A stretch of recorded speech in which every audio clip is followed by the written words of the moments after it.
More and more these days, people that have grown tired of Portland, Oregon and Vancouver, Washington have been moving north to Battleground, Washington. I know a handful of people that have made this move in the last 10 years since I've been living here in Portland. Actually, I've been here 12 years. But really, this isn't new. The place, Battleground, got its name from something that happened when the Klickitat people living at Fort Vancouver decided that they didn't like the way things were being done at the fort and decided to leave, and they moved north, led by Chief Umtouch.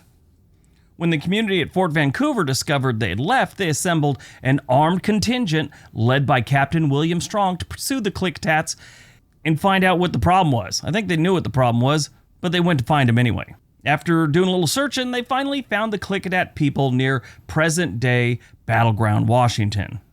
Now, a standoff happened, and the Klickitat people didn't want to go back there. For some reason, the U.S. Army wanted them to go back there, and they engaged in some sort of negotiations, which resulted in the Klickitats agreeing to return to the fort. It was actually called Vancouver Barracks at the time. And then, for some frickin' reason, someone decided to shoot Chief Umtouch. Well, I guess a scuffle ensued, and when things settled down, the Klickitat talked to Captain Strong and said they wanted to bury the chief, and they'd be back in a few days. They agreed, and all was well. At least, that's how it is historically. I'm sure things weren't well. Anyway, because of this incident, settlers at the place started calling it Strong's Battleground. That's what they called this area, and eventually it was just shortened to Battleground, Washington. They actually have two schools in Battleground. One is named Captain Strong, and the other one is called Chief Umtouch. Now, Battleground has spread out quite a bit in the last few years with a lot of new developments and stuff. This is the downtown. Here's the walking tour.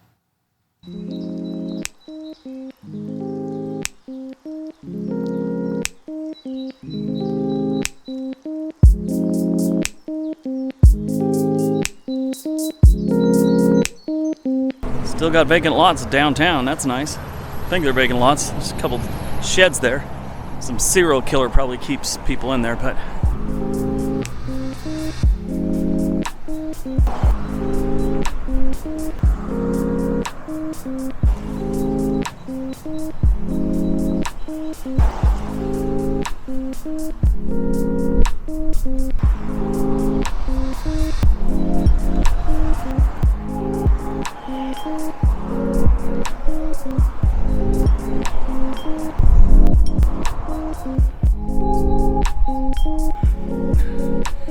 looks like it used to be a church and now it's a coffee bar.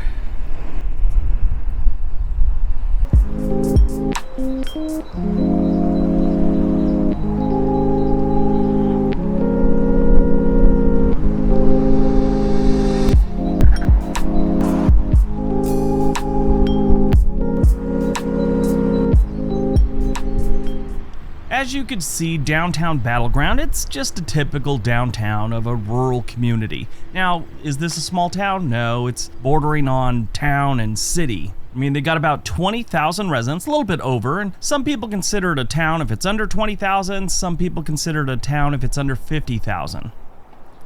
But Battleground continuously shows up on Washington's fastest growing community list. I mean, in 1990, they had a little over 3,000 people.